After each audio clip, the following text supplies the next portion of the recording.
So, you might have heard about homeschooling year round and wondered, what does that mean? Does it mean that you're just always doing school all the time without any breaks? Well, for some people, maybe it does. There are actually three different ways that you can homeschool year round. And today I want to tell you about all three options and why you may want to choose any one of them.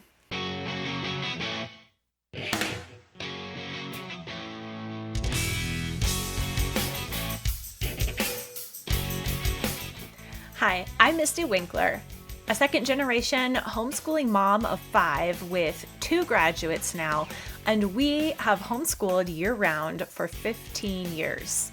I'm also author of the book, The Convivial Homeschool: Gospel Encouragement for Keeping Your Sanity While Living and Learning Alongside Your Kids. I think that homeschooling year round is a great method for preventing burnout before it happens. That's what I talked about in my last episode. But today I want to explain 3 different ways that a year-round homeschool schedule can work and the different situations that might call for one or the other option. Grab a basket of laundry to fold and let's dig in. All right, so the first way that you can homeschool year-round, and I think that this is probably the most common definition of year-round homeschooling. When most homeschoolers talk about schooling year-round, I think this is, by and large, the main schedule that is meant. It's not the way that we did year-round homeschooling, but it is totally workable and very practical. It's especially good for those who don't feel like they're good at planning or whose life is unpredictable. So here's how it works. You make your plans for a homeschool year, looking at your curriculum, planning out about how much work should be done per week or per month or however you work that out. You plan 30, 32, 34, 36 weeks of school-ish, and then you just work through those weeks as you are able. They are a running list that you work down, and when you need to take a break for a surprise visit from friends, for illness, for a new baby, for whatever happens in your life, you just take the break.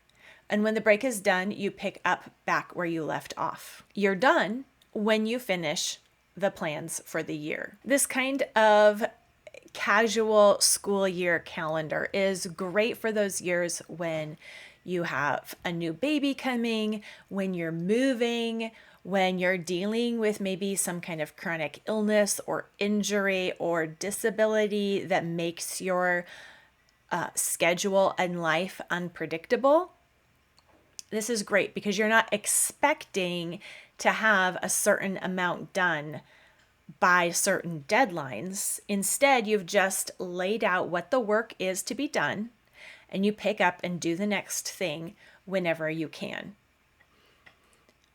You can take the breaks when it works for your family, even if it's not necessarily in the summer. This is also a great method if you want to do a lot of traveling as a family. You can really plow through the list during some times and then take it easy at other times based on where you're at and what your family's current needs are or what you're doing.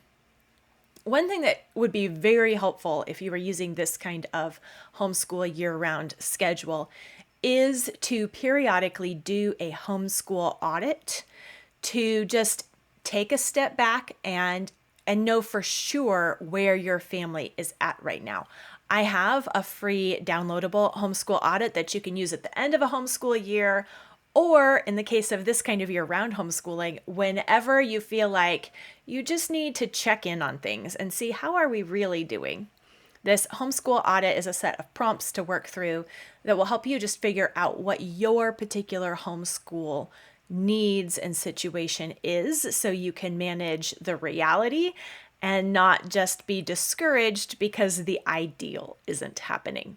this first method of year-round homeschooling doesn't really let an ideal interfere with the way things are done. There's just a list of things to do, and you run through it at the pace that works for your family. It's totally doable. Then the second kind of homeschooling year-round pretty much completely does away with the whole idea of an academic year, which is an artificial construct.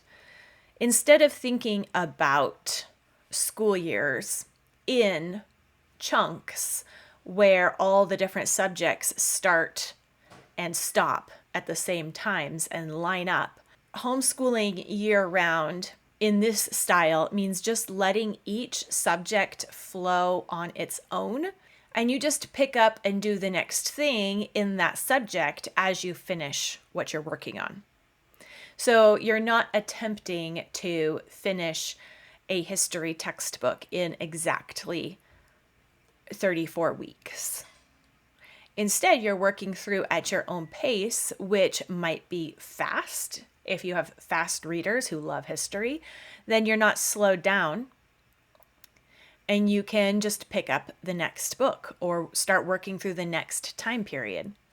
Or maybe even if you don't even have academic years, you might not even be using textbooks at all, but you would just be reading history somewhat chronologically. So it wouldn't really matter how many books or what book you are in when.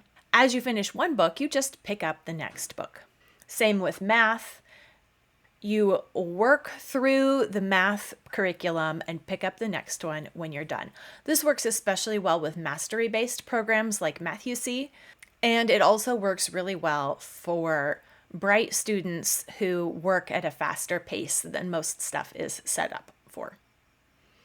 But it might also work for your slower student who needs the freedom to not be pressured by deadlines and expectations that are, set up for an artificial average. With this flow of a year-round homeschool schedule, you take breaks again as you need to, as your family has occasion, but there is no new school year start.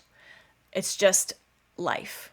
Sometimes you're doing schoolwork, sometimes you're not, but you just pick up where you left off in whatever you're working on.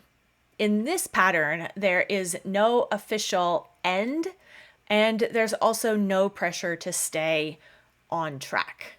It's a totally viable method. And again, another one that works particularly well for your unconventional student. Maybe one who is more of a struggling learner, or one who needs to work at a faster pace and have more variety. Now, the third kind of homeschooling year-round is the kind that our family has done for the last 15 years or so. We have an academic calendar, and I plan all the subjects based on the beginning of a school year, and we plan to finish by the end of the school year and do a certain number of weeks of school. We've done anywhere from 30 weeks to 36 weeks as a full school year, depending on where we are at. We actually did more weeks of school when everyone was young, but there were fewer things that we did every day. So it was a similar amount of work, but spread out a little bit farther, and more weeks of practicing those skill-based things that the early years are full of. Now that we have all upper school students and also fewer of them and no toddlers, we actually plan between 30 and 32 weeks for our school year because we have concentrated school time. We get plenty done. And my kids have other hobbies and jobs and extracurricular activities that fill their non-school time with good things. So it works for us. But I will talk more about what we are doing for our school calendar currently with all upper age students in another video. What we did for the longest time with young students and elementary students and middle school students was a full academic school year with 36 weeks, sometimes 34, depending on how the holidays fell and the end of the school year and family plans. And I broke that up into 6 terms. Every term was 6 weeks long, and we took 1 week off between each term. But we had 3 terms before Christmas and 3 terms after Christmas. And we took a 6-week Christmas break. So we actually took off from Thanksgiving to New Year. And then we took off 6 weeks in the summer, about early to mid-May to early July. This gave us 2 longer breaks at very hopeful points in the school year. Christmas, which has other stuff going on that keeps us busy, and then summer. But the first half of our summer break was always on while the school kids were still in school. So that was a great opportunity to have the parks to ourselves, and the weather is always super nice there. We could do gardening and other outdoor activities when the outdoors was still relatively peaceful and just absolutely gorgeous weather. In the town I and our kids grew up in, the summers would get super hot. So by July, no one really wanted to be outside anyway. You would be in the pool in the morning, and then you'd come inside in the afternoon and just drape yourself over the air conditioning. If you're going to be indoors draped over the air conditioning anyway, you might as well do a math page. So we would actually start our school year in early to mid-July, and we'd start our school day after lunch. So we'd have the morning to go do things outside and to still do summer stuff with our friends who were using the school schedule. But we got started with our academic year so that we could take other breaks. We took an October break, then the 6 weeks from Thanksgiving to New Year, and then a week off in February, a week off in April, and then we were done in mid-May. No matter where we were at in the school year, a break was always forthcoming. It was always just within view. And that allowed us 6 fresh starts all throughout the year. And so for the first week, 1 or 2 or 3 weeks of a school term, it was almost that back to school freshness kind of feeling. And by the time that started wearing off, we had the ability to look forward to the next break. And splitting our longer break up into 2 6-week breaks instead of a full summer break, it meant that our school year really never felt very long. It was almost like 2 different school years in one. And especially when the kids were little, I used those terms then to change gears. That's when our memory work would change. That's when the songs we would sing in morning time would change. Maybe we would shift books in history at that point in time, or we'd alternate subjects between the different terms. We would change up artists in our artist study, that kind of thing. So the terms gave us an opportunity to freshen things up and make a change regularly and in a planned manner. So it wasn't just flying by the seat of our pants and making a change because we felt like it. It was an intentional choice, planned out, that flowed very nicely and helped us stay fresh all throughout the school year. Plus, that week off every 6 weeks gave us time to declutter the school cabinet, do a whole house hunt for all the missing pencils, clean the kitchen, catch up on laundry, all those things that just kind of fall apart around the house when you are doing concentrated school hours. The week off gave us the opportunity to pull things back together and start with fresh spaces again. So it wasn't like our weeks off were all vacation weeks, but a change is as good as a rest, oftentimes. And we would take a day outdoors. There would be more days with friends on those break weeks. But by and large, it was spent doing those cleaning and upkeep projects that we just didn't have time for when we were homeschooling. Now, of course, there are other ways that you could also arrange that kind of year-round homeschool schedule. It doesn't have to be 6 terms with 6 weeks and then a break week and the 2 longer breaks. That's what worked for us for a very long time. There are other ways to break that up. Maybe 4 terms of 8 weeks and then 2 weeks off. The best way I found to plan what works is to actually start backwards, to start around Christmas and decide when you wanted to stop for Christmas. And then I would count backwards from there. So I would begin our school year. I would figure out when we would start our school year by counting backwards from the week before Thanksgiving and plot that out. And then I would start again in January and count forward.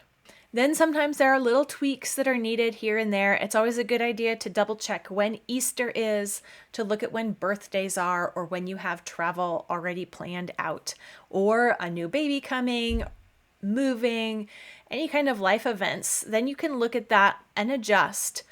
But starting at the end of the first half of the year and working backwards, and then January forwards, has worked out very nicely to just be able to think through the whole school year and plot things out intelligently.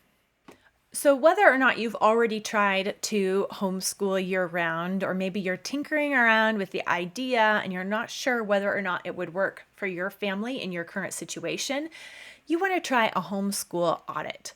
You can find a link to my free homeschool audit in the show notes in the description below, or by going to simplyconvivial.com/audit. That's simplyconvivial.com/audit to get your free homeschool audit, which will walk you through basically a brain dump to help you think through carefully what your family's actual situation and needs are, so that you can plan for your reality and not for someone else's ideal.